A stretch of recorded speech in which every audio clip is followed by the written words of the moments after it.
जैन धर्म के संस्थापक थे ऋषभदेव। कौन थे? ऋषभदेव। क्वेश्चन पूछेगा कि जैन धर्म के संस्थापक कौन थे, तो संस्थापक अगर पूछेगा तो कौन से हो जाएंगे? ऋषभदेव, जो प्रथम तीर्थकर थे। ऋषभ कौन सा हो जाएंगे? ऋषभदेव।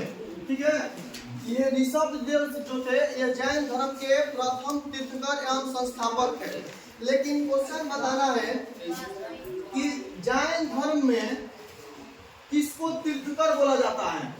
तीर्थकर किसको कहा जाता है? जैन धर्म के प्रवर्तक को ही तीर्थकर कहा जाता है। क्या कहा जाता है?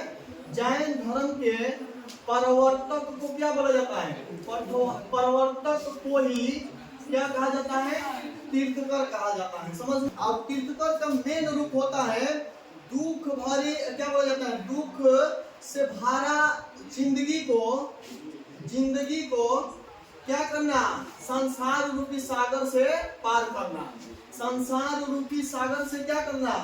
पार करना। समझ में आ गया? संसार रूपी सागर से पार करना इसका मेन अर्थ होता है। जैसे मान लीजिए कि लोग बहुत सारे तीर्थ स्थल पर जाते हैं, ठीक है, वो क्या करने जाते हैं? अपनी दुख को सुनाने के लिए, या दुख दूर क्या बोला जाता है, दूर हो जाता है तब, या मनौता होता है तब जाते हैं। तो इसका अर्थ यही होता है कि दुख वाली जिंदगी को संसार रूपी सागर में क्या करना? पार करवा देना। तो तीर्थकर का अर्थ यही होता है। जैन धर्म में टोटल कई गो तीर्थकर था? टोटल 24 गो तीर्थकर थे। ये पहले के एग्जाम में पूछा गया था। ठीक है, तीर्थकर कई गो था? टोटल 24 गो। ठीक है, अब ये नहीं पूछेगा क्योंकि ये क्वेश्चन जो हो गया बहुत पुराना हो गया। अब ये थोड़ी पूछेगा कि अशोक चक्र में कितनी तिलियां थी? 24। पहले पूछा है दो एग्जाम में, पहले भी पूछा है कि जैन धर्म के तीर्थकर कई गो हैं, तो 24 गो। ठीक है, अब सबको याद है कि पहला तीर्थकर कौन है, अंतिम तीर्थकर कौन है, इसलिए बहुत कम इस सबसे क्वेश्चन आप पूछता है। याद करना है आप लोगों को। अब बताना है कि इसमें जो तीर्थकर थे, एक नंबर यानी प्रथम तीर्थकर कौन थे? बोलिए, प्रथम तीर्थकर कौन थे? ऋषभदेव। कौन थे?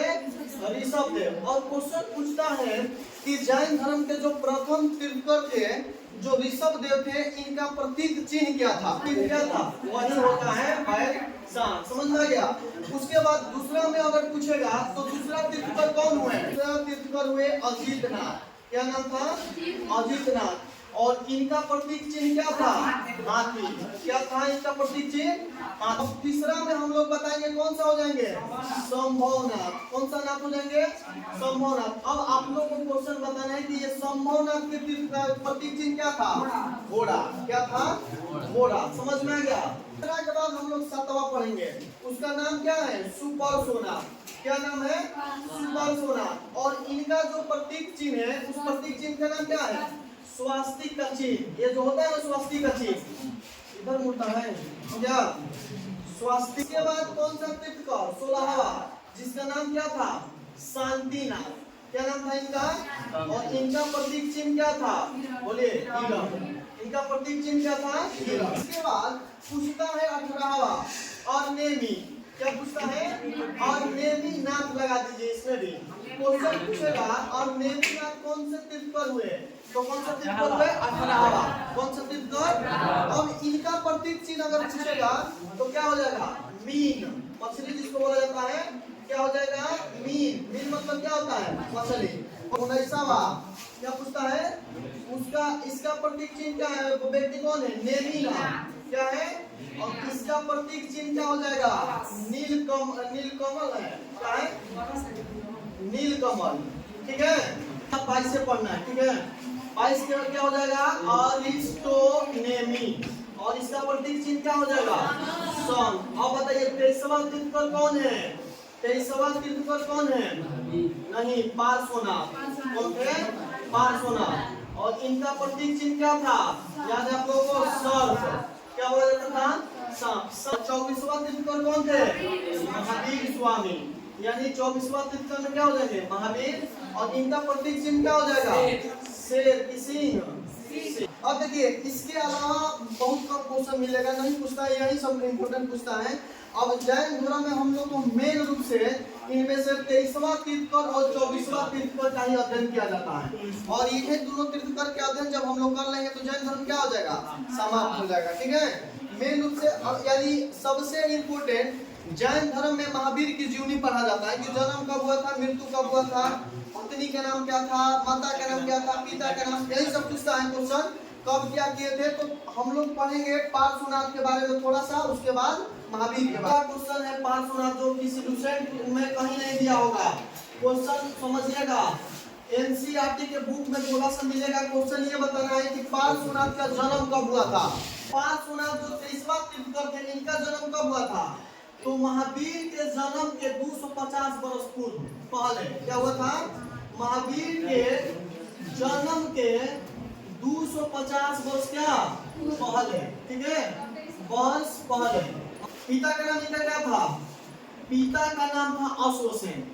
क्या नाम था, इनका पिता का नाम था अश्वसेन। और ये जो अश्वसेन थे काशी के राजा थे। कहाँ के राजा थे, काशी के राजा थे, समझ में आ गया। और इनके माता का नाम क्या था, इनकी माता का नाम था वामा देवी।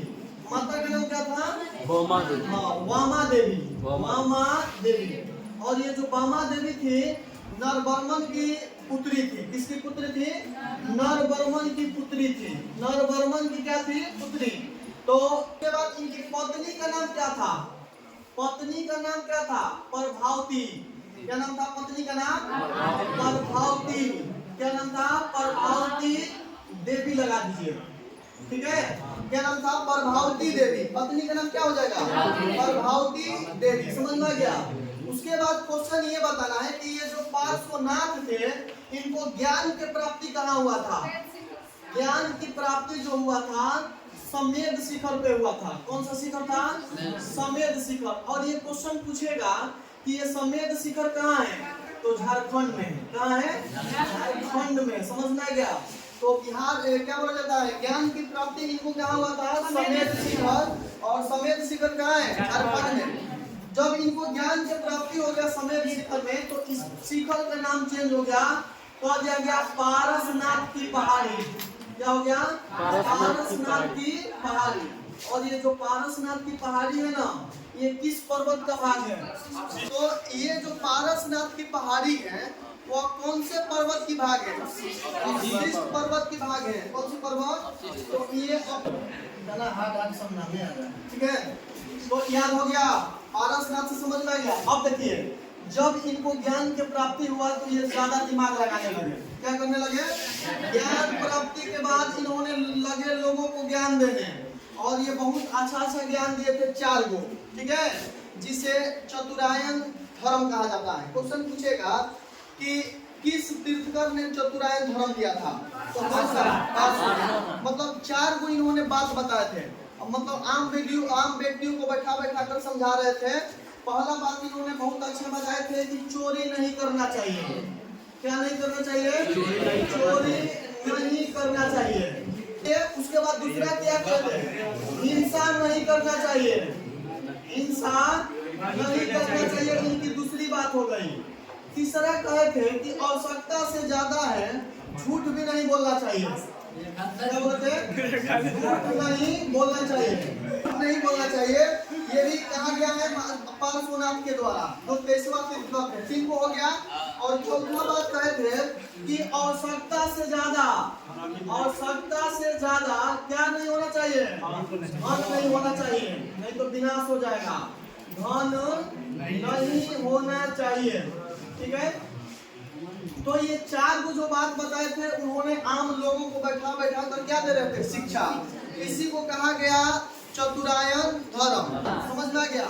लेकिन इसमें एक और, जब महावीर का समय आया तो एक 5वां महाभारत जोड़ दिए, ठीक है। 4 महाभारत इनका था और 5वां महाभारत दे दिया महावीर जी, ब्रह्मचर्य के। कौन सा, ब्रह्मचर्य। मतलब कहने का मतलब है कि ये 5वां महाभारत था, अपने इंद्रियों को बस में रखना चाहिए। किसी भी व्यक्ति को, समाज के किसी भी लेवल के व्यक्ति हो, उसको गलत नजर से नहीं देखना चाहिए। अपनी इंद्रियों को क्या करना चाहिए, उसी को बोला जाता है ब्रह्मचर्य। तो क्वेश्चन पूछेगा कि जैन धर्म में 5 को व्रत दिया गया था, उसमें 5वां व्रत किसने जोड़ा था, उस व्रत का नाम क्या था, ब्रह्मचर्य। बाकी 4 को कौन दिए थे, ठीक है। महावीर के बारे में पढ़ेंगे। किसके बारे में? अब देखिए ये जो महावीर थे जैन धर्म के कौन तीर्थकर थे? तो पहले इससे पहले कौन सा था? तो ये जो थे 24वां तीर्थकर थे। कौन सा तीर्थकर? 24वां तीर्थकर। अब पहला क्वेश्चन एग्जाम में ये पूछा जाएगा कि महावीर का जन्म कब हुआ था? 540 ईसा पूर्व हुआ था। कब हुआ था? लेकिन क्वेश्चन पूछेगा कि ये जन्म हुआ कहाँ था? वैशाली के कुंडल ग्राम में। क्या हुआ था? वैशाली के कुंडल ग्राम। लेकिन वर्तमान में इसे कहा जाता है मुजफ्फरपुर के बसाड़ गाँव। क्या कहा जाता है? मुजफ्फरपुर के बसाड़ गाँव। अब इसको कहा जाता है, ठीक है, मुजफ्फरपुर का बसाड़ गाँव, बसाड़ गाँव, ठीक है। क्वेश्चन पूछेगा कि इनकी मृत्यु कब हुआ था? 400 कई में 82 में 468 ईसा पूर्व में हुआ था। कब हुआ था? 468 ईसा पूर्व में। और इनकी मृत्यु कहाँ हुई थी? पावापुरी राजगीर में। पावापुरी कहाँ है? राजगीर में। मल के शासक सुस्तपाल के राज दरबार में। कौन व्यक्ति थे? मल के शासक सुस्तपाल के राज दरबार में। कौन सा व्यक्ति था? सुस्तपाल के राज दरबार में इनका क्या हुआ था? मृत्यु। और इनकी जो मृत्यु हुई थी 72 वर्ष की अवस्था में। कितना वर्ष के? तो महावीर के पिता का नाम क्या था? बोलिए, महावीर के पिता का नाम क्या था? सिद्धार्थ। क्या थे? और याद रखिएगा सिद्धार्थ महात्मा बुद्ध के बचपन का भी नाम था, ठीक है। सिद्धार्थ जो थे शाक्य कर्ण के मुखिया थे। कहाँ के? शाक्य कर्ण के मुखिया थे। समझ में आ रहा है? तो माता का नाम क्या था? माता का नाम क्या था? त्रिशला। माता का नाम क्या था? त्रिशला, ठीक है। अब देखिए ये चार पिता का नाम क्या है? सिद्धार्थ, शाक्य कर्ण के मुखिया थे। माता का नाम क्या था? जो लिच्छवी नरेश चेटक की क्या थी? बहन थी। क्या थी? जो लिच्छवी नरेश चेटक की क्या थी? बहन। चेटक की क्या थी? बहन थी। क्वेश्चन है कि इनका बड़ा भाई था। बड़ा भाई का नाम क्या था? बड़ा भाई का नाम था नंदीवर्धन। क्या नाम था उनका? नंदीवर्धन। बड़ा भाई का नाम क्या था? नंदीवर्धन, ठीक है। और बड़ी बहन का नाम क्या था? बड़ी बहन का नाम बोलिए सुदर्शना था। क्या नाम था? सुदर्शना। इनकी एक बेटिया थी। बेटी का नाम क्या था? बेटी का नाम था अनुजा प्रियदर्शनी। अनुजा प्रियदर्शनी। और इनका शादी किसके साथ हुआ था? जमाली के साथ। दामाद का नाम क्या हो जाएगा? जमाली। दामाद क्या हो जाएंगे? जमाली। बेटी का नाम क्या हो जाएगा? अनुजा प्रियदर्शनी। और वे दामाद हो जाएंगे जमाली, जो महावीर के प्रथम शिष्य यही बने इनके दामाद, ठीक है। तो क्वेश्चन पूछेगा कि महावीर के प्रथम शिष्य कौन थे? जमाली। इनके दामाद ही थे, ठीक है। कौन थे? महावीर के प्रथम शिष्य। महावीर के प्रथम क्या है? अब देखिए ये कितने वर्ष की अवस्था में गृह त्याग दिए थे? 29। बोलिए 30 वर्ष के अवस्था में इन्होंने गृह त्याग था। 30 वर्ष के अवस्था में ये क्या किए थे? अवस्था में बेचारा ये घर त्याग दिए थे। घर क्या कर दिए? त्याग दिए। तपस्या कितना वर्ष किए? तपस्या किए 12 वर्ष। 12 वर्ष हुआ, ठीक है। तो ज्ञान की प्राप्ति कहाँ हुआ था? कौन सा गांव में हुआ था? जैनभिक ग्राम में। कौन सा गांव था? जैनभिक गांव था। गांव का नाम क्या था? और पेड़ का कौन था? पेड़ नहीं, साले के बोले थे बरगद। साल वृक्ष था। नदी कौन थी? वृक्ष पूछेगा तो साल। नदी पूछेगा तो निरंजना नदी। कौन सी नदी? उसी को बोला जाता है, ठीक है। ज्ञान से जब प्राप्ति हो गया तो इनको दो उपाधि दिया गया, ठीक है। एक तो सबसे पहला क्वेश्चन पूछता है कि जैन धर्म में पूर्ण ज्ञान को क्या कहा जाता है? पूर्ण ज्ञान को क्या कहा जाता है? याद है किसी को? जैन धर्म में पूर्ण ज्ञान को क्या बोला जाएगा? काबिल्य। क्या बोला जाता है? काबिल्य। क्या बोला जाएगा? काबिल्य। जैन धर्म में पूर्ण ज्ञान को क्या हो जाएगा? काबिल्य। जब इनको पूर्ण के ज्ञान हो गया तो इनको दो उपाधि दिया गया। जैसे महात्मा बुद्ध, गौतम बुद्ध को महात्मा बुद्ध कहा गया ज्ञान की प्राप्ति के बाद। तो इनको दो उपाधि दिया गया। उपाधि में पहला था जीन, क्या था, और दूसरा था निग्रोन। ठीक है, पहला उपाधि में क्या था, जीन, और दूसरा में क्या था, निग्रोन।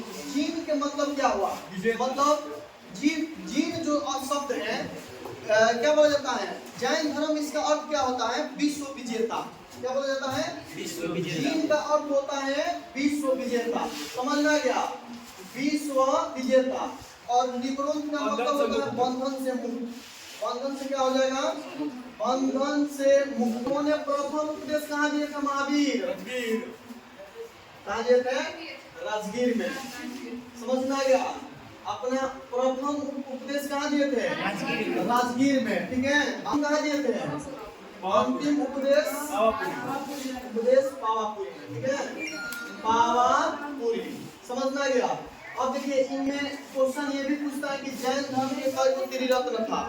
तो जैन धर्म के कई गो त्रिरत्न था, 3 त्रिरत्न अगर पूछेगा तो त्रिरत्न में क्या हो जाएगा, त्रिरत्न में हो जाएगा 3। एक का पहला सम्यक ज्ञान, सम्यक ज्ञान, और सम्यक आचरण। सम्यक ज्ञान, सम्यक आचरण, और क्या था, सम्यक ज्ञान, सम्यक आचरण हो गया। तो क्वेश्चन पूछेगा कि जैन धर्म में कई गो त्रिरत्न है, 3 गो। कौन कौन,